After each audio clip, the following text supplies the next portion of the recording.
పురుషుడా, నీ వివాహమైనప్పుడు నీ భార్యతో ప్రమాణం చేశావు. ఏమని ప్రమాణం చేశావు?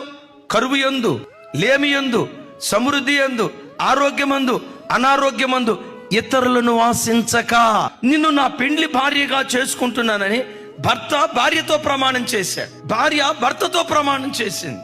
భార్యతో నువ్వు చేసిన ప్రమాణాన్ని ప్రాణం పోయే ఆఖరి క్షణం వరకు నువ్వు కాపాడుకోవాలి. వివాహమైన తర్వాత నా భార్య అందంగా లేదనో, నా భార్య వల్ల నాకు పిల్లలు కలగలేదనో, నా భార్య అందాన్ని కోల్పోయిందనో, మరొకళ్ళు ఎవరో కనపడ్డారోనని తప్పుడు త్రోవలకు వెళ్తే, ఓ బిడ్డ, నువ్వెవరివో తెలుసా?